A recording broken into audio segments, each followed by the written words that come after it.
Hello everyone. Thank you for watching the video. Wishing you all good health and peace. Early in the morning, before the sun had fully risen, Dieu Han was startled awake by the faint cries of her child. She quickly sat up, leaning down to embrace the little one, whose body was burning hot in her arms. With trembling hands, she placed her palm on the child's forehead, feeling the intense heat radiating from it. Her baby had a fever. Fear gripped her heart as she held the child tighter, her hand gently stroking the small back. Alone in the vast wilderness with no one to help, panic surged within her. But the more afraid she felt, the more she reminded herself to stay calm and do something. She hurriedly wrapped her baby in a thin blanket and rushed up the hill to find mugwort leaves. Her bare feet moved quickly over the damp ground, the morning mist still clinging to the leaves. She searched frantically, silently praying to find the medicinal herb as soon as possible. Finally, among the low-hanging branches, she spotted clusters of fresh green mugwort. Overjoyed, Dieu Han reached out, plucking handfuls of the leaves and clutching them to her chest as if they were precious treasures before hurrying back to the hut. Upon returning home, she immediately boiled water, soaked a clean towel in the warm liquid, and wiped her child's body before placing a cooling patch on the little forehead. The baby's cries remained weak, the small eyes dull and unfocused, piercing her heart with sorrow. Dieu Han sat beside her child, holding the tiny hand, silently praying for a quick recovery. The sun continued to rise higher in the sky, but the worry in her heart refused to fade. Even after using mugwort leaves and fever patches, her child's condition did not improve. His body remained burning hot, and his breathing was labored. Dieu Han held him tightly, her heart in turmoil, as if it were on fire. What should she do? In this desolate place there was no one to help her. She couldn't let her child suffer any longer. Resolute, she decided to take him to the clinic. Rushing back into the hut, she grabbed an old cloth bag and pulled out the last of her money. Wrinkled, faded bills, just a few remaining. This was all she had earned from selling vegetables the day before. Looking at her son struggling to breathe in her arms, she hesitated no more. Even if she had to spend every last coin, even if it meant going hungry tomorrow, she had to save her child. She wrapped him tightly in a soft cloth, secured him on her back, and hurried off. The evening wind howled through the trees, rustling the leaves, but Dieu Han focused only on her son. He was so weak, his small head resting limply on her shoulder, his faint breaths brushing against her neck. She quickened her pace, yet every step felt painfully long. The rugged dirt road was littered with stones. Each time she stumbled on a small rock, she clutched the straps of the cloth carrier tighter, making sure he wouldn't be jolted. The farther she walked, the heavier her legs felt. But Dieu Han gritted her teeth, she refused to stop. Passing through a sparse forest, the clinic finally appeared in sight. She nearly burst through the doors, her voice hoarse with exhaustion. "Doctor, my son has a high fever, please help him." A nurse rushed over, her eyes quickly assessing the flushed, frail child before gently taking him from Dieu Han's arms. The doctor examined him swiftly before nodding. "He has a mild infection. He needs an injection immediately to reduce the fever." Hearing that, Dieu Han exhaled in relief. But as she pulled out her meager savings and handed it to the nurse, worry crept back in. Each crumpled bill placed on the table made her heart ache, because this was all she had left. Her child's weak cry rang out as the needle pricked his skin. Dieu Han turned away, biting her lip to keep from crying along with him. After the injection, the child, exhausted, fell into a deep sleep. The nurse reassured her gently. "He'll be fine. Don't worry, mother." Dieu Han nodded, but the weight in her heart did not ease. As the sun dipped behind the mountains, she carried her son out of the clinic. He slept soundly against her shoulder, his breathing steadier now, though his face still looked pale and drained. She held him close, as if trying to transfer all her warmth and strength to him. But as she walked the long road back, another worry crept into her mind. She had no money left. What would she do for food tomorrow? How would she provide for her child when everything ahead still seemed impossibly difficult? Dieu Han had no answers. She only knew one thing: she could not stop. She had to keep going. She had to be stronger. For her son, she would never fall.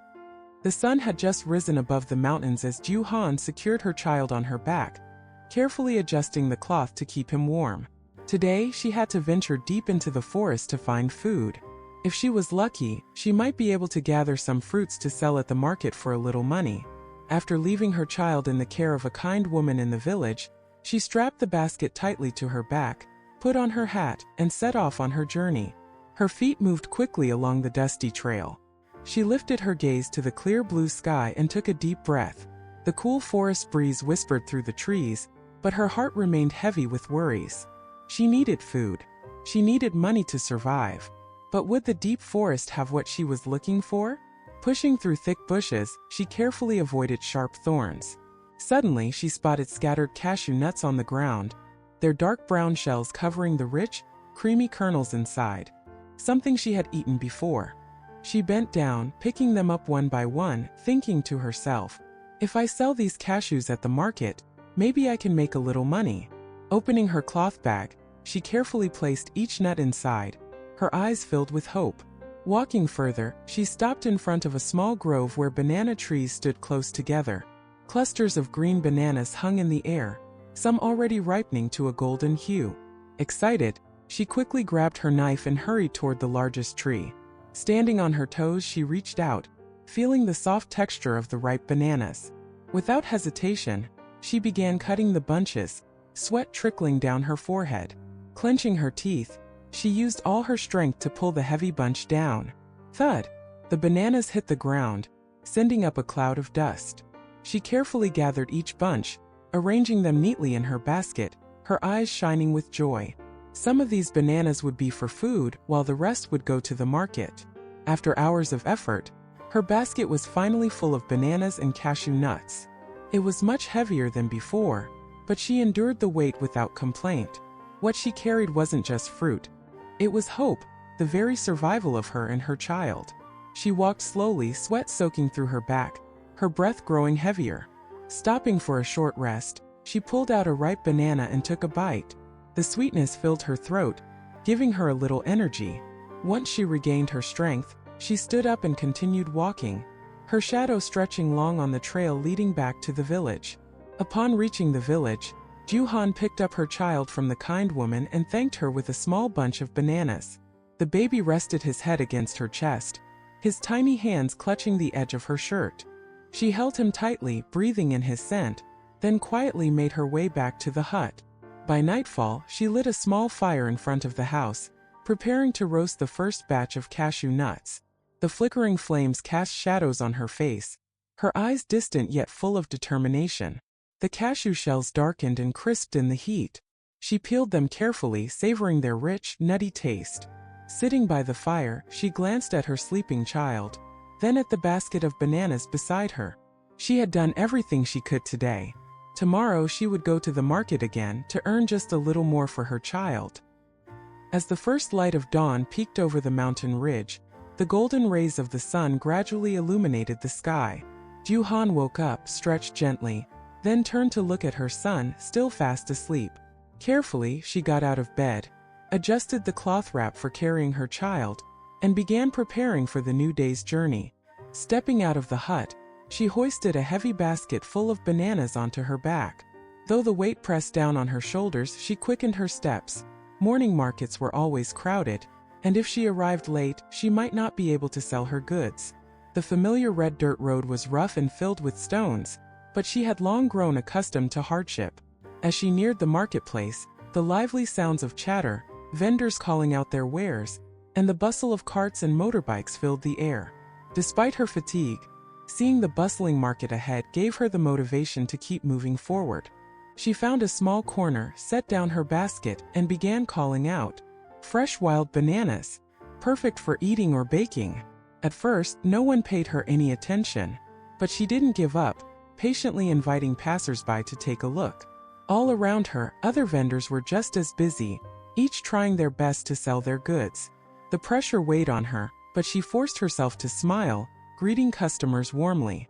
Finally, a woman stopped by, picking up a bunch of bananas to inspect.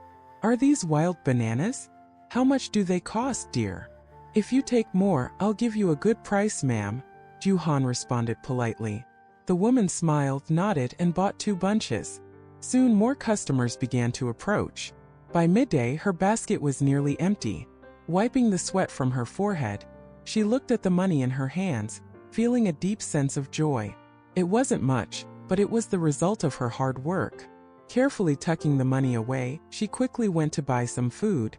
Stopping by a small stall on the market's edge, she purchased 2 fragrant grilled corn cobs, one to eat now and one to save for her son.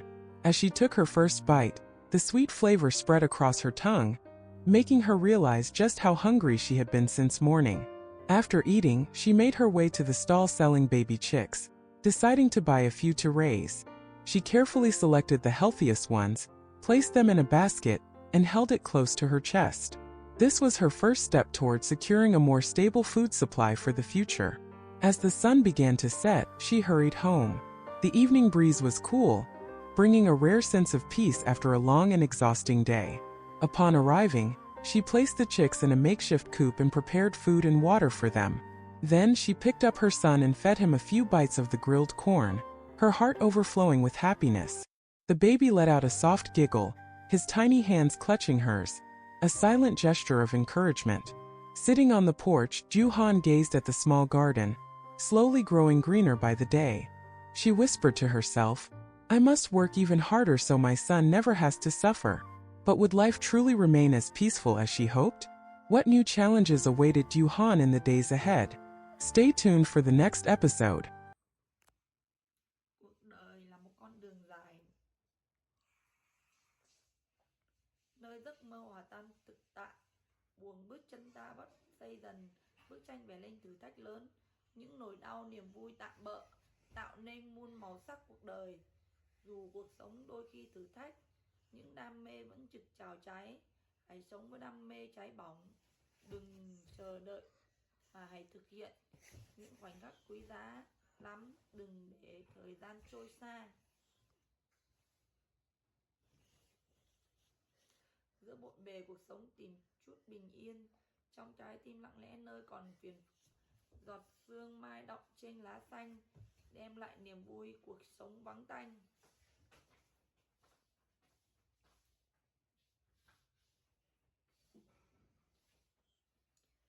Ánh sáng mặt trời dọi qua mây, dù mưa giông vẫn đang đong đầy.